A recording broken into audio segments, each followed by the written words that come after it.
La verdad es que este domingo la palabra de Dios arranca fuerte, porque empieza con una lectura del profeta Jeremías, sacudiéndoles una buena andanada a los pastores de la iglesia. Bueno, en realidad les sacude a los pastores del pueblo de Israel, pero hoy la escuchamos en la iglesia pensada para los pastores de la iglesia. Y empieza dándoles un sartenazo a los pastores porque les acusa de haber abandonado a su pueblo, de haber dispersado al pueblo de Dios, de haberlo perdido.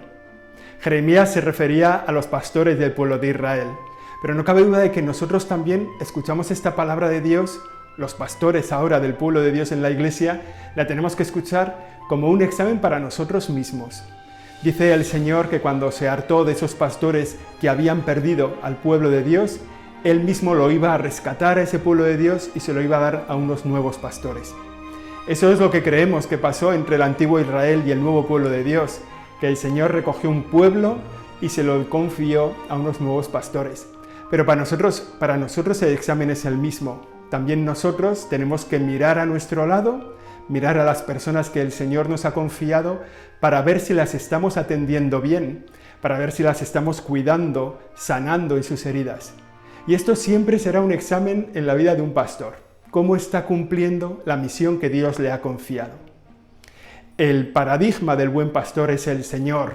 Es el Señor el que realmente es el verdadero pastor, el pastor propietario de este pueblo. Es para los que los demás pastores trabajamos. De alguna forma es el referente de buen pastor. Y escuchamos perfectamente no solo cómo el Señor quiere que seamos, sino también cómo nos pide que seamos el pueblo de Dios. Lo escuchamos perfectamente en el Salmo. El Salmo 22 es como alguien del pueblo de Dios escribiendo qué hace el buen pastor con ellos, describiendo qué es lo que ellos esperan que haga un buen pastor. Y entonces va diciendo, pensando en el Señor, va contando lo que el Señor hace con ellos y en el fondo lo que quieren que hagan los pastores.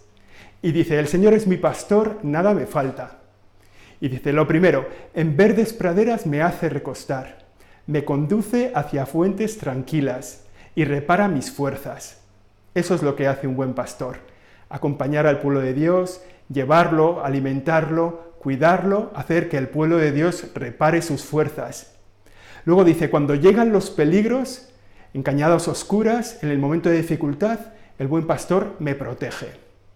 Dice, prepara una mesa ante mí, delante de mis enemigos, y me unge con perfumes. Digamos que es la labor del buen pastor. Ante las dificultades, ante el temor, ante las oscuridades, el buen pastor protege a ese rebaño. Les pone una mesa delante de sus enemigos y además lo unge con perfumes. Lo cuida, lo alimenta, lo sana, lo protege. Y luego acaba diciendo de una forma muy bonita, hace como un salto, esa descripción del buen pastor, y dice que nos está preparando el buen pastor, nos prepara una morada eterna.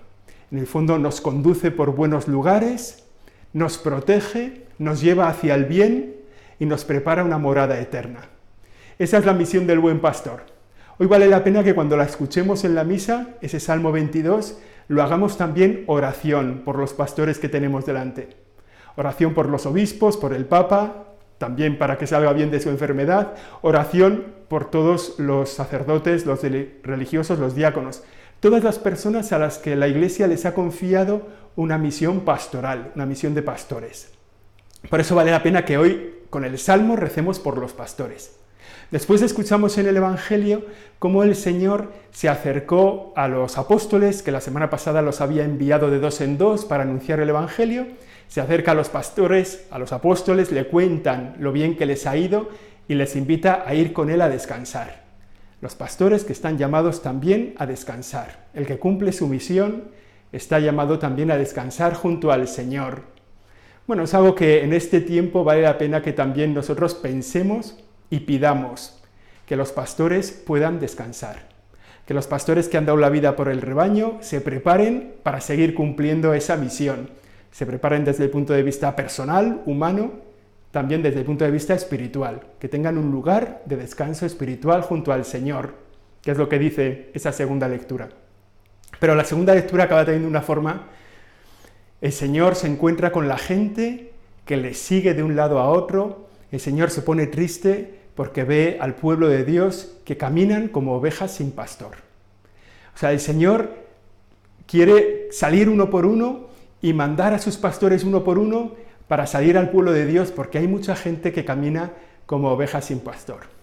Entonces, con este recorrido, ¿qué ideas se nos ocurren para esta semana, para vivir cristianamente esta semana a la luz de la palabra de Dios? En primer lugar, yo creo que hay 3 cosas que podemos hacer. Lo primero, rezar por los pastores. Rezar por los pastores para que cumplan la misión que Dios les ha confiado y que el pueblo de Dios les está pidiendo. Que nos cuiden, que nos curen, que nos acompañen, que nos protejan. Esa es una oración que nosotros podemos hacer. Otra cosa que podemos hacer, así como propósito de estas lecturas, es ayudar en el descanso de los pastores. ¿No? Pensar cómo yo puedo hacer descansar al pastor que me cuida, al obispo de mi diócesis, al párroco de mi parroquia, al religioso de la comunidad a la que asisto, al responsable de la pastoral en no sé dónde. ¿Cómo yo puedo ayudar a su descanso? ¿Cómo puedo hacer que él pueda cumplir bien su misión? Con esa mirada con la que Jesús miraba a los apóstoles. Venid conmigo y descansad. Y la tercera cosa que podemos hacer por los pastores es pedir que haya más.